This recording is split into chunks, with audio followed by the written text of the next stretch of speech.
मेरे प्रिय विद्यार्थियों, कैसे हैं आप लोग। सबसे पहले हिंदी एजुकेशनल चैनल में मैं आपका हार्दिक अभिनंदन करता हूं।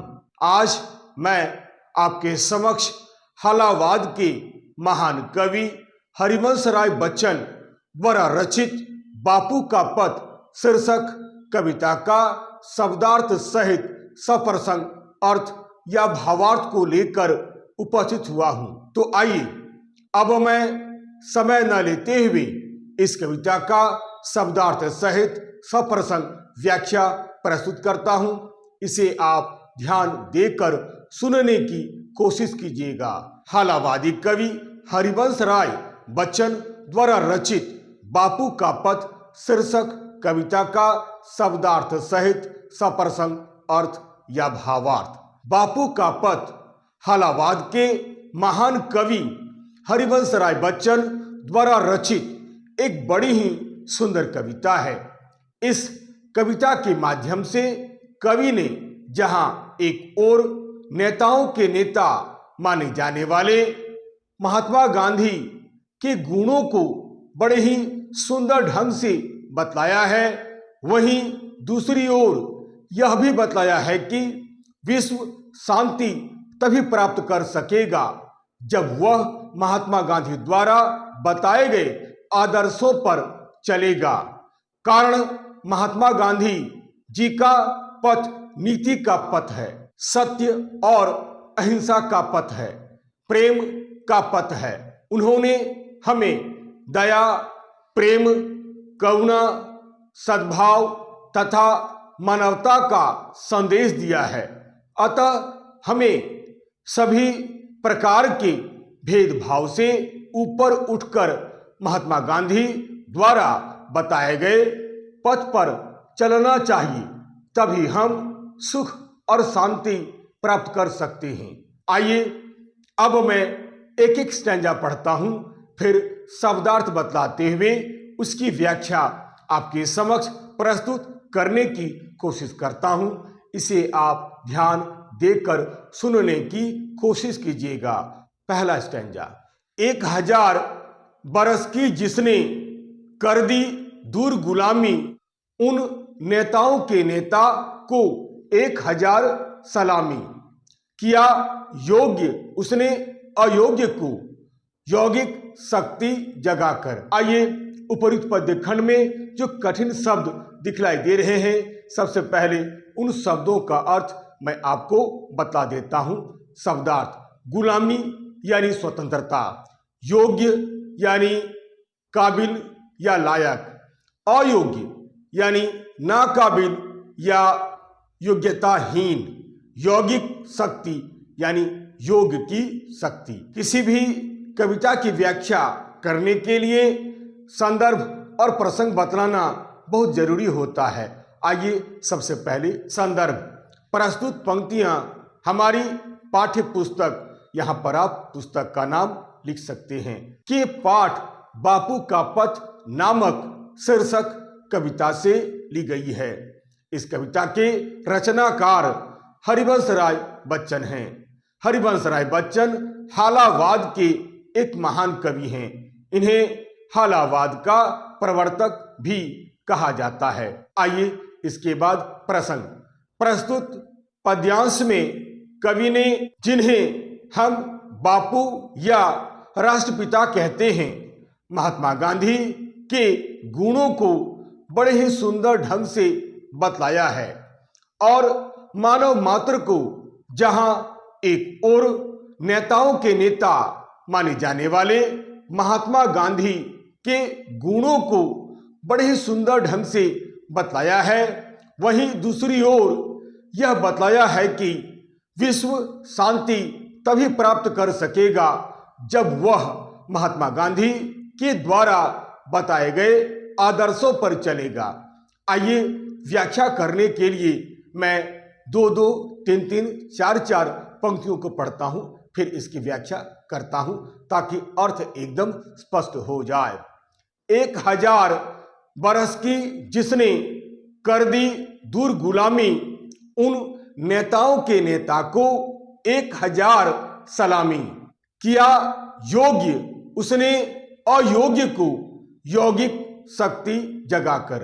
कवि ने इन पंक्तियों के माध्यम से नेताओं के नेता माने जाने वाले महात्मा गांधी की खूब प्रशंसा की है। कवि महात्मा गांधी के गुणों की प्रशंसा करते हुए कहते हैं कि हे भारतवासियों, आओ हम सब मिलकर महात्मा गांधी की जय जयकार करें। एक बार नहीं बल्कि 1000 बार उन्हें सलाम करें।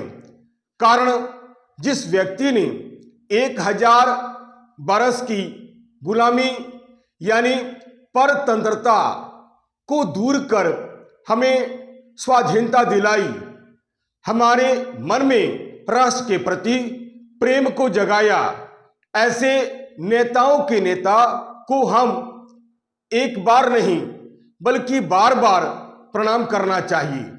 महात्मा गांधी ने ही हमें बतलाया कि हमारे जीवन में स्वतंत्रता या आजादी का क्या महत्व है। अतः आओ हम सब मिलकर आज हम नेताओं के नेता माने जाने वाले महात्मा गांधी को 1000 बार सलाम करते हैं, प्रणाम करते हैं। यहाँ 1000 बरस गुलामी का क्या अर्थ है यह समझना बहुत जरूरी है, क्योंकि आप सब जानते हैं कि भारतवर्ष पर अंग्रेजों ने लगभग 200 वर्षों तक शासन किया। फिर यहाँ 1000 वर्ष का क्या अर्थ है? यानी कहने का अर्थ यह है कि भारतवर्ष कई वर्षों तक गुलाम रहा। कभी वह तुर्कों के अधीन रहा तो कभी वह मुगलों के अधीन रहा। यही नहीं, अंग्रेजों ने भी हमारे देश पर लगभग 200 वर्षों तक शासन किया। यानी हमारे देश पर तुर्कों, मुगलों और अंग्रेजों ने भी शासन किया। केवल यही नहीं बल्कि इसके पहले भी शकों और हुनों ने भी हमारे देश पर शासन किया। हम गुलामी का जीवन व्यतीत करते रहे। शायद गुलामी का जीवन जीना हमारा नसीब हो गया था। हमने लगभग 1000 वर्ष तक गुलामी का जीवन व्यतीत किया, बल्कि उससे भी ज्यादा हम गुलाम बनकर अपना जीवन कहीं न कहीं व्यतीत करते रहे। महात्मा गांधी ने ही स्वतंत्रता का हमारे जीवन में क्या महत्व होता है इसे बतलाया और हमें आजादी दिलवाई। यानी आजादी मिलने का श्रेय महात्मा गांधी को मिलना चाहिए, महात्मा गांधी को ही दिया जाना चाहिए। इसलिए आओ हम सब मिलकर भिन्न भिन्न प्रकार के भेदभाव से ऊपर उठकर महात्मा गांधी का सम्मान करें, उनका जय जयकार करें, उन्हें सलाम करें। एक बार नहीं बल्कि 1000 बार सलाम करें, उन्हें सत सत नमन करें। यही नहीं, आजादी मिलने की खुशी में हम उन्हें एक बार नहीं बल्कि 1000 बार सैल्यूट करें, क्योंकि सैल्यूट पाने के वे हकदार हैं। यहाँ पर 1000 बरस की गुलामी कैसे दूर हुई, इसका अर्थ यहाँ पर यही है। अगली पंक्ति देखिए, किया योग्य उसने अयोग्य को यौगिक शक्ति जगाकर। योग्य यानी लायक, अयोग्य यानी जो लायक नहीं है। यौगिक शक्ति यानी योग की शक्ति जगाकर, यानी हमारे मन में योग के प्रति आस्था उत्पन्न कर। कवि कहते हैं कि यही नहीं, उन्होंने योग की शक्ति बतलाकर असमर्थ को भी सामर्थ्यवान बना दिया। आओ हम सब मिलकर उन्हें 1000 बार सलाम करते हैं। जो व्यक्ति शारीरिक और मानसिक रूप से कमजोर हुआ करते थे, योग की शक्ति तथा उसके महत्व को बतलाकर उनका मनोबल बढ़ाया, उनका कल्याण किया। उन्होंने हर प्रकार से अयोग्य व्यक्ति को सामर्थ्यवान बनाकर समाज का मान बढ़ाया। इसलिए आओ हमसे मिलकर नेताओं के नेता महात्मा गांधी को 1000 बार सलाम करते हैं। दूसरी पंक्ति देखिए, आपस में कटते मरते वे भूले देश भलाई, सिखलाया उसने है हिंदू मुस्लिम भाई भाई, मंत्र मोहब्बत का दोनों कानों में बिठलाकर। यहाँ शब्दार्थ कुछ विशेष नहीं है, बिठलाकर यानी बैठाकर। संदर्भ यहाँ वही है और प्रसंग भी वही है। आइए पुनः एक बार पंक्तियों को पढ़ता हूं। आपस में कटते मरते वे भूले देश भलाई, सिखलाया उसने है हिंदू मुस्लिम भाई भाई, मंत्र मोहब्बत का दोनों कानों में बिठलाकर। कवि आगे कहते हैं कि एक समय ऐसा था जब हम आपस में जात पात, धर्म अधर्म, छूत अछूत, ऊंच नीच के नाम पर आपस में लड़ते झगड़ते रहते थे, एक दूसरे से नफरत करते थे, एक दूसरे की भलाई न कर एक दूसरे को ही अपना दुश्मन मान बैठे थे। महात्मा गांधी ने ही हमें बतलाया कि मनुष्य मनुष्य में कोई भेदभाव नहीं होता है, हम सब बिल्कुल भाई भाई की तरह हैं, हम सब एक ही ईश्वर की संतान हैं। अतः हमें एक साथ मिलजुल कर प्यार से रहना चाहिए, इसमें किसी तरह का भेदभाव नहीं होना चाहिए, हमें सदा मिलजुल कर रहना चाहिए, एक दूसरे के प्रति किसी तरह का ईर्ष्या द्वेष का भाव नहीं होना चाहिए। महात्मा गांधी ने ही हमें मिलजुल कर शांति से रहने का संदेश दिया। अगली पंक्ति देखिए, मंत्र मोहब्बत का दोनों कानों में बिठलाकर, यानी उन्होंने दोनों को ही एक साथ, यानी चाहे वह हिंदू हो चाहे वह मुसलमान हो, दोनों के बीच प्रेम का पाठ पढ़ाया, दोनों को प्रेम से रहने का संदेश दिया, ताकि हम आपस में लड़ाई झगड़ा न कर प्यार से रहें, शांति से रहें, एक दूसरे से नफरत न कर एक दूसरे का हम आदर व सम्मान करें तथा प्रेम पूर्वक रहें। अतः आओ हम सब भेदभाव से ऊपर उठकर नेताओं के नेता महात्मा गांधी को सत सत प्रणाम करते हैं। अगली पंक्ति देखिए, थर्ड स्टैंजा।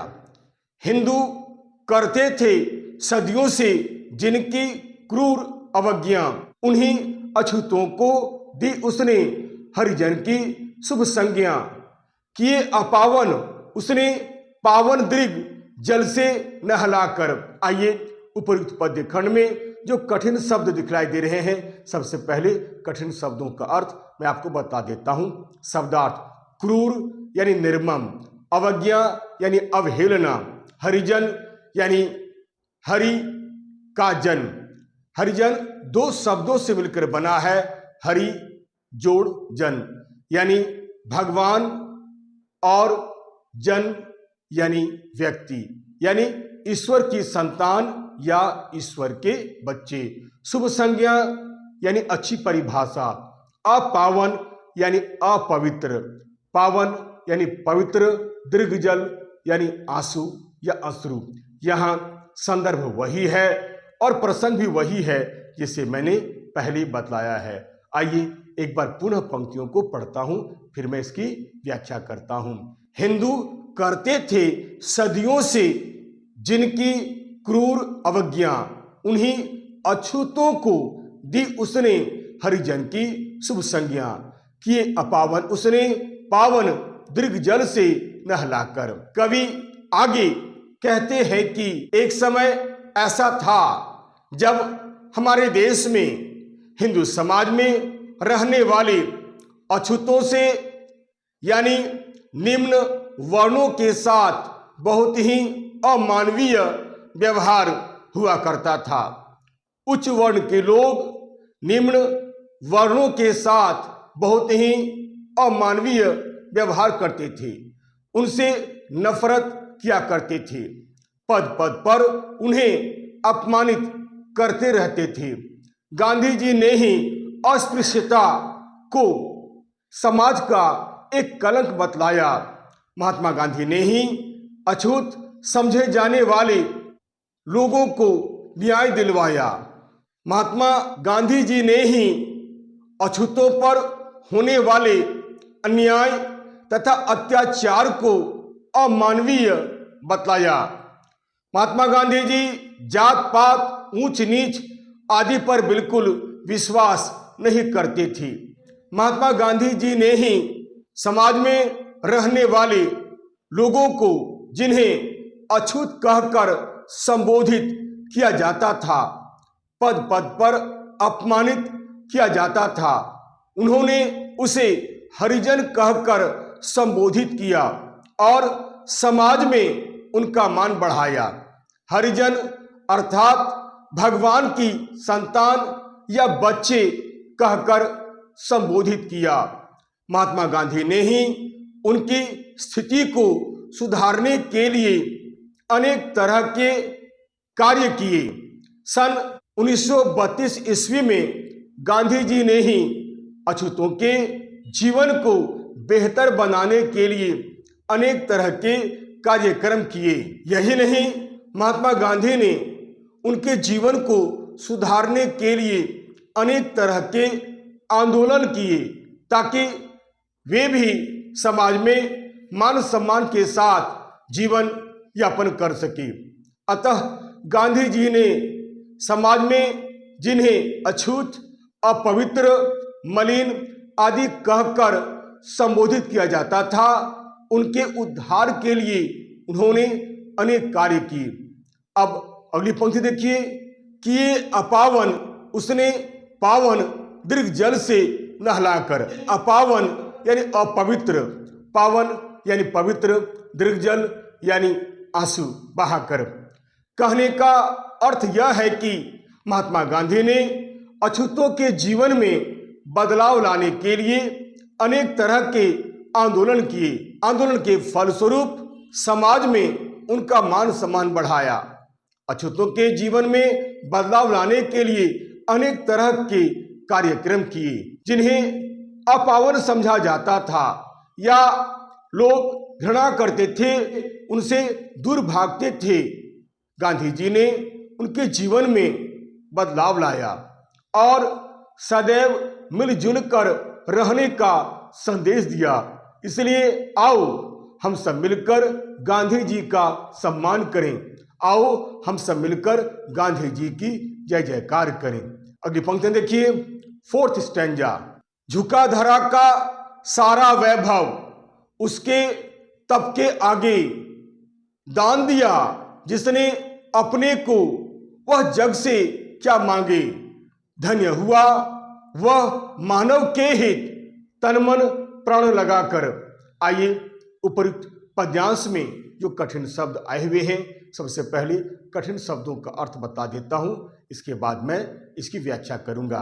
शब्दार्थ: धरा यानी पृथ्वी, सारा वैभव यानी समूचा धन दौलत, तप यानी तपस्या, जग यानी संसार, हित मतलब भलाई। यह संदर्भ वही है और प्रसंग भी वही है जिसे मैंने पहले बतलाया है। आइए मैं एक बार पुनः पंक्तियों को पढ़ता हूं, फिर इसकी व्याख्या करता हूं। झुका धरा का सारा वैभव उसके तप के आगे, दान दिया जिसने अपने को वह जग से क्या मांगे।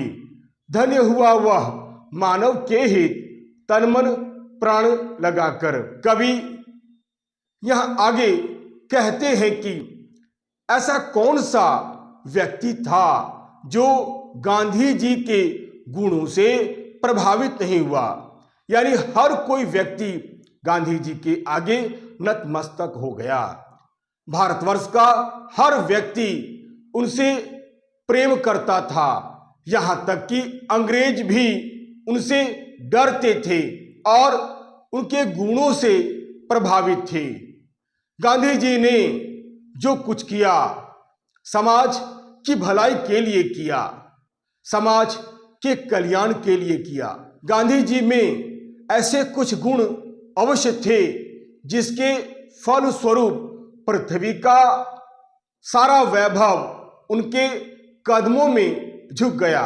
ऐसे देखा जाए तो लोग जब भी कुछ दान देते हैं तो शायद 1 रुपया, 2 रुपया या 5 रुपया या फिर 10 रुपया दान देते हैं, परंतु गांधी जी ने मानव के हित के लिए अपने आप को ही समर्पित कर दिया। उन्होंने समाज के कल्याण के लिए अपने आप को ही दान में दे दिया। उन्होंने अपने जीवन को देश के हित में लगा दिया और अपने जीवन को सार्थक कर लिया। फिर भला इसके बदले हम उन्हें क्या दे सकते हैं? गांधी जी ने देश के लिए जो कुछ किया वह सदैव चिरस्मरणीय है, सदा इतिहास उन्हें याद रखेगा। फिर भला इसके बदले हम उन्हें क्या दे सकते हैं? गांधी जी ने जो कुछ भी देश के लिए किया, क्या हम इसका बदला किसी तरह चुका सकते हैं? नहीं। अब अगली पंक्ति देखिए, धन्य हुआ वह मानव के हित तन मन प्राण लगाकर।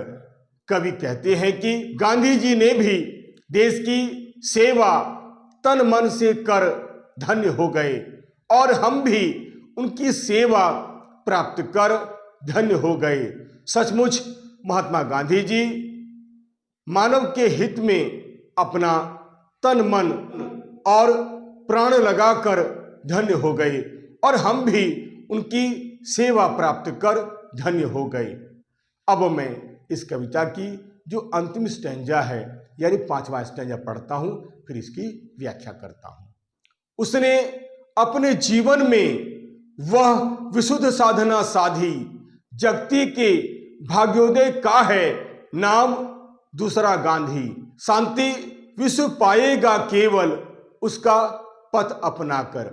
आइए उपयुक्त पद खंड में जो कठिन शब्द आए हुए हैं, सबसे पहले उसका अर्थ मैं आपको बता देता हूं, फिर इसकी व्याख्या करता हूं। शब्दार्थ: विशुद्ध साधना यानी कठोर तपस्या, जगती यानी संसार, भाग्योदय यानी भाग्य का उदय, पथ यानी रास्ता। यहाँ संदर्भ वही है और प्रसंग भी वही है जिसे मैंने पहले बतलाया है।